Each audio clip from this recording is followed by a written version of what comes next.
Assalamualaikum warahmatullahi wabarakatuh. Selamat pagi anak-anak kelas 3 yang soleh dan soleha. Semoga selalu dalam keadaan sehat dan semangat untuk belajar bersama Bu Vivi. Hari ini kita tema 5, subtema 2, mata pelajaran Bahasa Indonesia.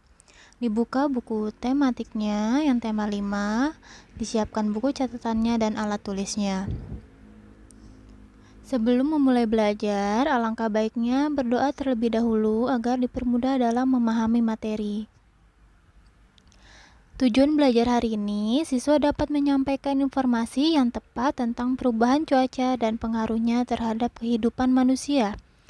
Siswa dapat menulis kalimat sesuai kosakata mengenai keadaan cuaca dengan efektif. Dibuka halaman 65 tentang cuaca dan pengaruhnya dalam kehidupan. Sebelumnya Ibu tanya, apakah cuaca dapat berubah-ubah? Ya, tentu cuaca bisa berubah. Bahkan dalam satu daerah, cuaca dapat berubah dalam jangka waktu, jam, hari. Nah, masih ingat arti cuaca itu apa? Cuaca adalah keadaan udara pada suatu daerah yang sempit dalam waktu yang relatif singkat. Nah, unsur cuaca selalu berubah-ubah. Unsur cuaca dipengaruhi apa saja? Ada sinar matahari, suhu udara, keadaan angin, keadaan awan, dan curah hujan. Nah, pengaruh perubahan cuaca terhadap kehidupan manusia. Cuaca berpengaruh terhadap ketersediaan sumber daya alam, alat transportasi, dan kelancaran aktivitas manusia.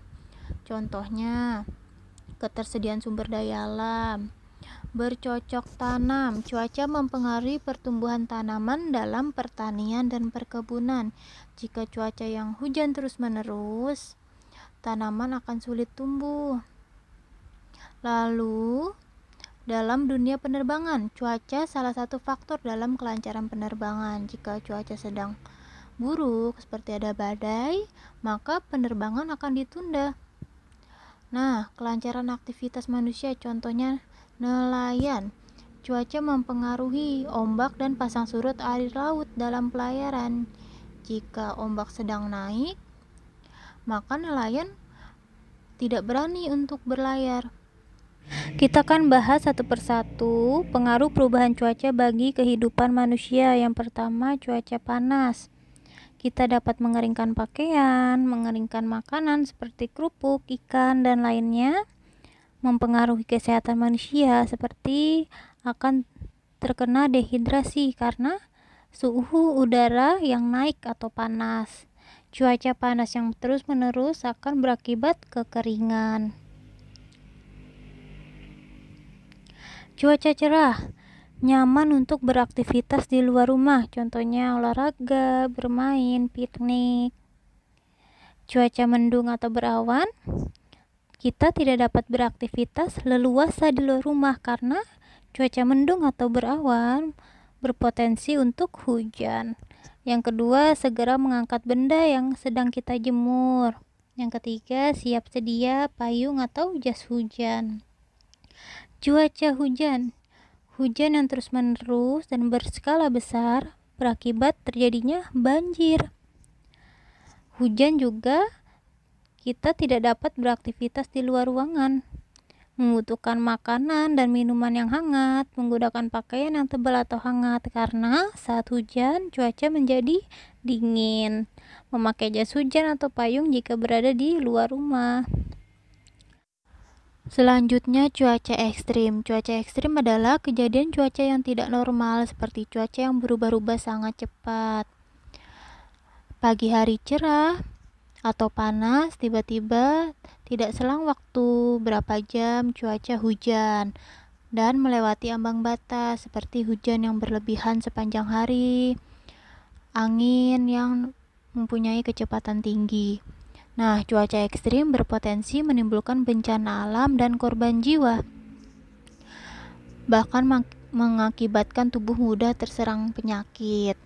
Lalu, Penyakit yang sering muncul saat perubahan cuaca, misalnya saat cuaca hujan, seperti flu, DBD, batuk, demam. Saat cuaca panas, mimisan, demam. Cuaca berubah cepat seperti kepanas lalu dingin, bisa menyebabkan sesak nafas. Lalu bagaimana kita menghindari penyakit saat perubahan cuaca? Yang pertama, menjaga kebugaran tubuh. Kita bisa berolahraga, minum air yang cukup, minum air putih ya, menjaga pola makan, istirahat yang cukup, jangan dibiasakan begadang, dan bangun pagi. Pakai payung atau jas hujan saat cuaca hujan, hindari kontak langsung dengan matahari seperti saat keluar rumah. Kita bisa memakai topi, jaket, payung agar tidak terpapar langsung dengan sinar matahari. Memakai masker saat keluar rumah. Konsumsi vitamin. Vitamin tidak hanya berbentuk tablet atau obat, tapi bisa kita dapat dari sayuran, buah-buahan, susu. Nah, menjaga kebersihan tubuh dan lingkungan di sekitar kita. Selanjutnya, materi kalimat efektif. Nah, di minggu lalu kalian sudah membuat kalimat. Kalian mampu membuat kalimat, namun apakah kalimat itu sudah benar dan tepat? Nah, sekarang kita pelajari lebih lanjut ya. Kalimat adalah rangkaian atau kumpulan kata dan memiliki makna yang lengkap.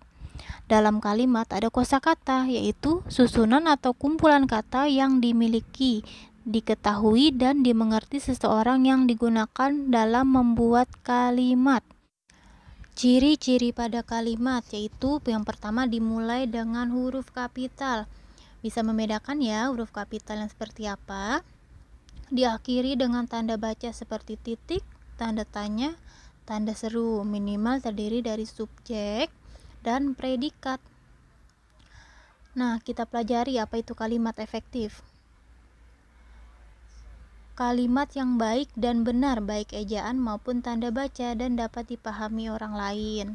Tujuannya agar mudah dimengerti dan jelas, pesan dapat tersampaikan. Tadi kita telah mengetahui syarat kalimat efektif. Sekarang kita pelajari ciri kalimat efektif. Yang pertama, struktur bahasa baik, yaitu sesuai ejaan dan tidak mengulang kata yang memiliki arti yang sama. Nah, contoh yang pertama, ibu masak sayur bayam dan masak tempe goreng. Kalimat efektifnya, ibu masak sayur dan tempe goreng. Kenapa? Karena mengulang kata yang sama nih. Kata masaknya diulang. Contoh yang kedua, aku hanya mandi sekali saja. Kata hanya dan saja memiliki arti yang sama, maka kita bisa pilih salah satu. Contohnya, aku hanya mandi sekali atau aku mandi sekali saja. Ibu membeli obat di apotik. Nah, kalimat efektifnya ibu membeli obat di apotek. Kenapa? Sesuai ejaan bahasa Indonesia. Yang benar adalah apotek. Para guru-guru mengadakan rapat di kelas. Nah, jika sudah ada pengulangan guru-guru, maka kata paranya dihapus. Jadi, guru-guru mengadakan rapat di kelas. Ciri yang kedua yaitu memiliki susunan kalimat SPOK. Minimal memiliki subjek dan predikat. Apa itu subjek? Subjek itu pelaku yang melakukan sesuatu. Bisa berupa kata benda seperti nama, panggilan, hewan, tumbuhan, benda, ataupun sapaan. Contohnya ayah, Lisa, kucing, Pak Guru, dia, pohon. Predikat itu aktivitas atau pekerjaan atau kegiatan yang dilakukan oleh si subjek berupa bentuk kata kerja, sifat, benda, dan bilangan. Contohnya mencuci, belajar, makan, terkejut, tidak masuk, menyelesaikan, memegang, sangat menyukai, tampan.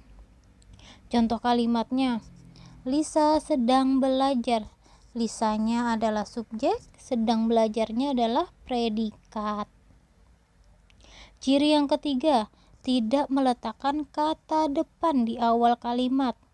Contohnya, bagi semua peserta diharapkan memasuki kelas. Nah, bagi ini merupakan tanda depan. Nah, kalimat efektifnya, baginya dihapus menjadi semua peserta diharapkan memasuki kelas. Nah, kata depan itu banyak ya. Ibu beri contoh, kata depan itu ada dalam, atas, antara, akan, terhadap, oleh, dengan. Nah, ini tidak boleh ditaruh di awal kalimat. Nah, kita telah mempelajari kalimat efektif. Sekarang kita pelajari kalimat lengkap. Kalimat yang di dalamnya terdapat unsur-unsur kalimat dalam bahasa Indonesia, yaitu SPOK. Jika kalimat efektif minimal subjek dan predikat, kalimat lengkap harus menerapkan semuanya. Apa itu SPOK? Nah, Ibu jelaskan satu-satu ya. SPOK itu merupakan unsur-unsur kalimat. S, subjek, yaitu tadi pelaku atau orang, hewan, tumbuhan. Contohnya ayah, dia, bu guru. Predikat atau P, yaitu kata kerja atau kegiatan yang dilakukan si subjek ini, yaitu datang, membaca, tidur. O, objek. Objek itu sesuatu sasaran atau hal pekerjaan atau kegiatan subjek.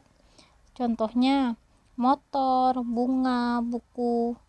Contoh kalimatnya, Lani menyayangi adiknya. Lani ini subjek, menyayangi itu predikat, adiknya adalah objeknya, yaitu objek yang disayangi oleh Lani. Yang terakhir, keterangan atau K, bagian penjelas kalimat seperti waktu, tempat, atau cara. Contohnya sore, di rumah, di malam hari, di sekolah. Ibu beri contoh kalimat SPOK. Yang pertama, Sinta menyapu lantai di ruang tamu. Sinta adalah subjek, pelakunya. Menyapu predikat, yaitu kegiatan yang dilakukan Sinta. Objeknya lantai, yang disapu oleh Sinta adalah lantai. Di ruang tamu, keterangannya, Sinta menyapu lantai di ruang tamu, berarti keterangan tempat. Ibu menyiram tanaman di pagi hari. Ibu itu subjek, yaitu pelakunya, orangnya. Menyiram itu kegiatan yang dilakukan ibu. Menyiram itu predikat. Tanaman adalah objek atau benda yang disiram oleh ibu. Di pagi hari, keterangan, berarti keterangan waktu. Kucing itu telah mencuri ikan asin yang ada di atas meja. Kucing itu subjek, pelakunya. Telah mencuri itu kegiatan yang dilakukan si kucing, maka predikat. Ikan asin objek, yaitu benda yang dicuri oleh si kucing yang ada di atas meja. Keterangan tempat. Dia memakir motor dengan tergesa-gesa. Dia itu subjek, si pelakunya. Memarkir itu kegiatan si dia ini, maka predikat. Motor itu objek, yang diparkir oleh si dia adalah motor, maka motor itu objeknya. Dengan tergesa-gesa ini keterangan sifat. Tergesa-gesa adalah sifatnya ya, keterangannya. Nah, dapat dipahami ya. Oke, materi hari ini kita telah mempelajari lebih lanjut tentang pengaruh perubahan cuaca, terus cara membuat kalimat efektif dan kalimat lengkap. Nah, tugasnya akan Ibu berikan di grup WhatsApp kelas ya. Jangan lupa dicatat materinya, dikerjakan tugas-tugasnya. Tetap semangat, tetap jaga kesehatan. Dari Ibu, wassalamualaikum warahmatullahi wabarakatuh.